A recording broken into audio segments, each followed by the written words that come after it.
গতকালকে কুমিল্লাতে আমাদের এক আলেম পরিবার জামিয়া আরাবিয়া মুহাম্মাদিয়ার মুহাদ্দিস, তিনি তার সপরিবারে ড্রাইভার সহ 6 জন ছিলেন এক গাড়িতে। তারা আসতেছে, উল্টা পথে স্টার লাইন যায়, উল্টা পথে তার গতি 80-র উপরে, উল্টা পথে তার গতি 80-র উপরে, পুরা প্রাইভেট কারকে দুমড়ে মুচড়ে শেষ করে দিয়েছে। জায়গায় 5 জন ইন্তেকাল করেছে, শহীদ হয়েছে। বলেন ইন্না লিল্লাহি ওয়া ইন্না ইলাইহি। এই হচ্ছে বাংলাদেশের চিত্র। কোথাও নিরাপদ নাই। বাংলাদেশ এমন একটা দেশ যে দেশে মানুষের দাম সবচেয়ে কম। দেখেন না, ঈদের সময় কি পরিমাণ দুর্ঘটনা আমাদের সমাজে হয়েছে। গত শনিবার ঈদের রাত্রে কুমিল্লাতে রেললাইন, রেল ক্রসিংয়ে মামুন এক্সপ্রেস, মামুন পরিবহন চট্টগ্রাম থেকে সিলেট যায়, রেললাইন পার হয়, বাস যখন রেললাইনের মাঝখানে আসছে চট্টগ্রামগামী চলন্ত ট্রেন, যেটার স্পিড 100-র উপরে, সেই বাসকে নিয়ে 3 থেকে 3.5 কিলোমিটার পর্যন্ত ছেঁচড়িয়ে নিয়ে গেছে। এই যে মানুষগুলো বাসে ছিল, কত স্বপ্নই না তাদের ছিল। ঈদে বাড়িতে যাচ্ছে, কতই স্বপ্ন তাদের ছিল।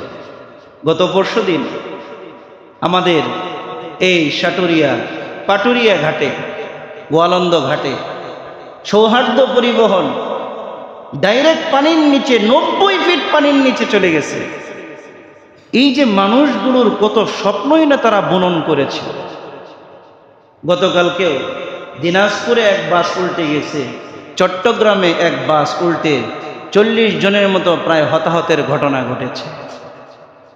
গতকালকে কুমিল্লাতে আমাদের এক আলেম পরিবার জামিয়া আরাবিয়া মুহাম্মাদিয়ার মুহাদ্দিস, তিনি তার সপরিবারে ড্রাইভার সহ 6 জন ছিলেন এক গাড়িতে।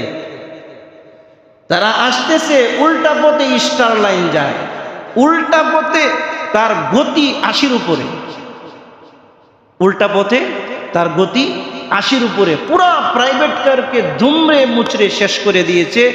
জায়গায় 5 জন ইন্তেকাল করেছে, শহীদ হয়েছে। বলেন ইন্না লিল্লাহি ওয়া ইন্না ইলাইহি। এই হচ্ছে বাংলাদেশের চিত্র। কোথাও নিরাপদ নাই। বাংলাদেশ এমন একটা দেশ যে দেশে মানুষের দাম সবচেয়ে কম।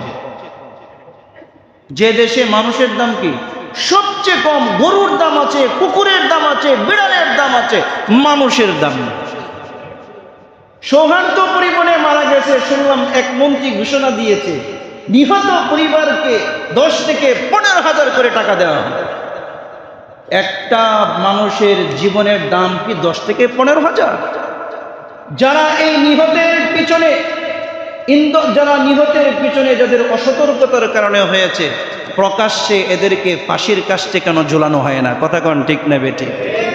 উল্টা পথে গাড়ি এসে একটা প্রাইভেট কারকে দুমড়ে মুচড়ে দিয়েছে। আজ পর্যন্ত কোনো ড্রাইভারের ফাঁসি হয়েছে? কোনোদিন তার ড্রাইভিং লাইসেন্স চেক করা হয়েছে?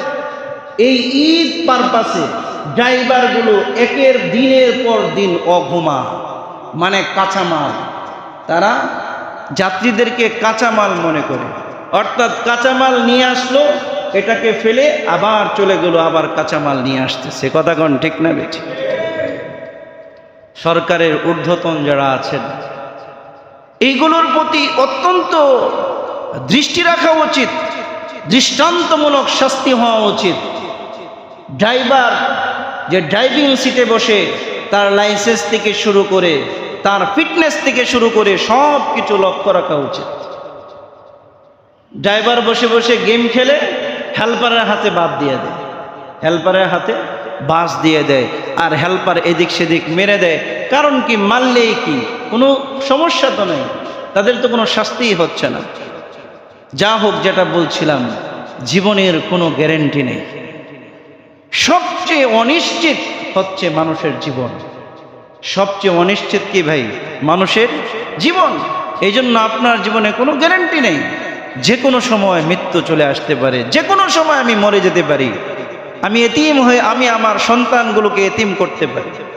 আমার বিধবা স্ত্রী আমার বিধবা হতে পারে, সন্তান এতিম হতে পারে, যে আলিশান বাড়ি আমি বানিয়েছি, আমার এই আলিশান বাড়ি ছেড়ে মাটির ঘরে থাকতে হতে পারে। কথা কোন ঠিক না বেঠিক?